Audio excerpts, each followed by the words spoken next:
E se uma coleção inteira de livros, sabe, escritos durante séculos, pudesse ser decifrada com uma única chave? Parece ficção, né? Mas é exatamente essa a ideia que a gente vai explorar hoje.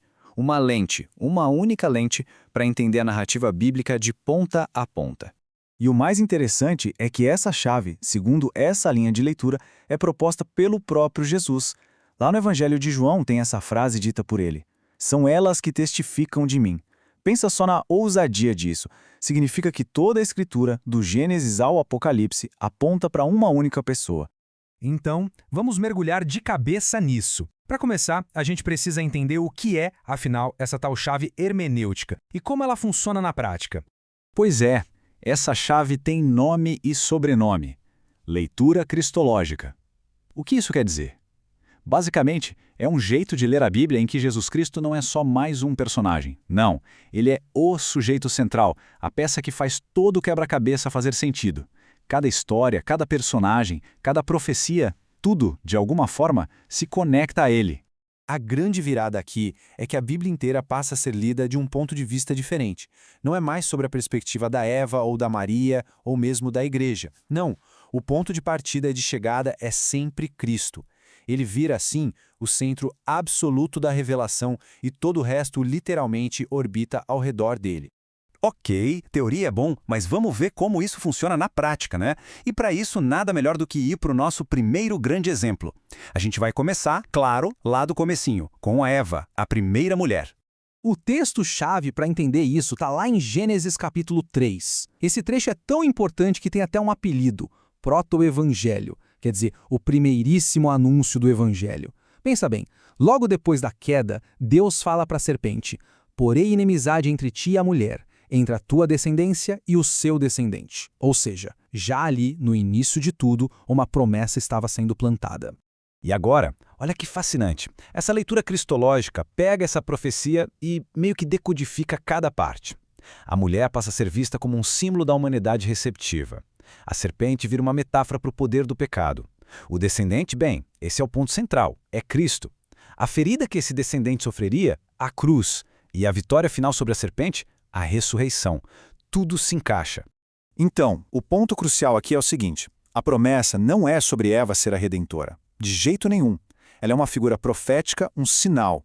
Ela aponta para o filho que viria através da linhagem da mulher.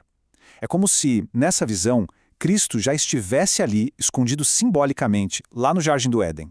Agora, vamos dar um salto de séculos na história.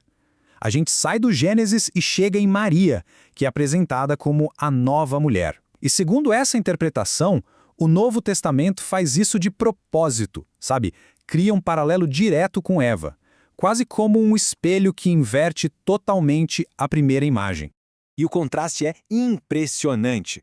Os primeiros grandes teólogos cristãos, que a gente chama de pais da igreja, sacaram essa simetria perfeita.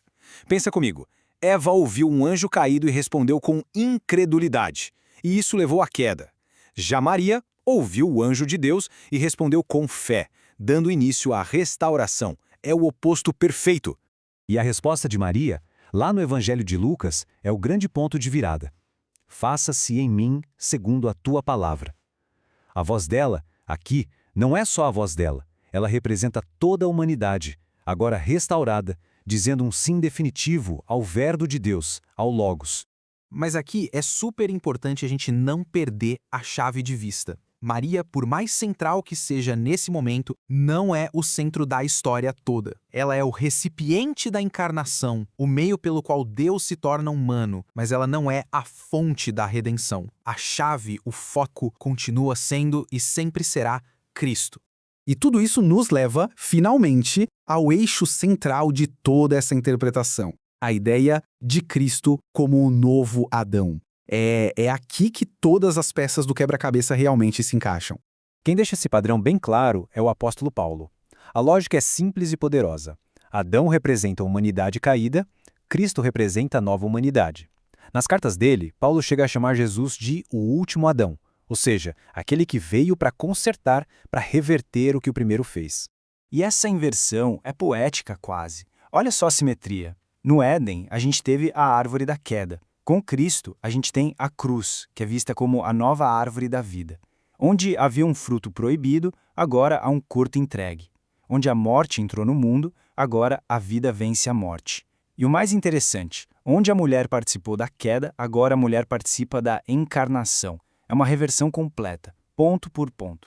A conclusão, então, dessa linha de raciocínio é bem direta, sem rodeios. A Escritura não é, em sua essência, mariológica. Ela é cristológica. O que isso significa que a importância teológica de Maria só existe por causa de Cristo. Ela aponta para Ele. Tudo, no fim, orbita em torno dele. E essa mesma lógica não para no Novo Testamento, não. Ela vai até o finzinho da narrativa bíblica. Então vamos dar uma olhada agora na mulher final, aquela figura super simbólica que aparece lá no livro do Apocalipse. Essa mulher do Apocalipse 12 é super complexa. Os estudiosos costumam ver 3 camadas de significado acontecendo ao mesmo tempo. Primeiro, ela representa Israel, o povo de onde veio o Messias. Segundo, ela representa a própria Maria. E terceiro, a Igreja, o povo redimido por Cristo. Mas percebe, no final das contas, as 3 interpretações apontam para a mesma direção, a centralidade do Messias. E mais uma vez, o padrão que a gente vem vendo se repete de forma muito consistente. A mulher não é a salvadora.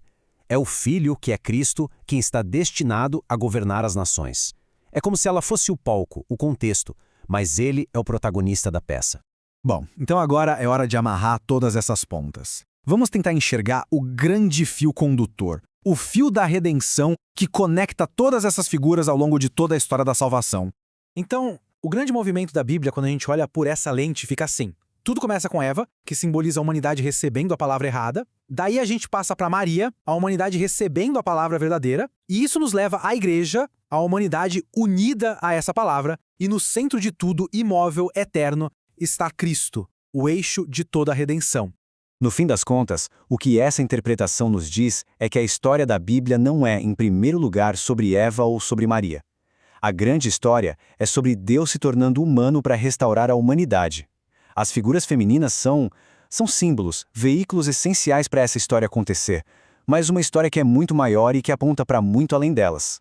E para fechar, tem uma frase de Agostinho de Hipona, um dos gigantes do pensamento cristão, que resume isso tudo de um jeito poético. Ele disse: Maria concebeu primeiro pela fé e só depois no ventre. A fé, sabe? A capacidade de receber a palavra, isso vem antes de tudo. E essa, no fim das contas, parece ser a verdadeira chave para decifrar essa história toda.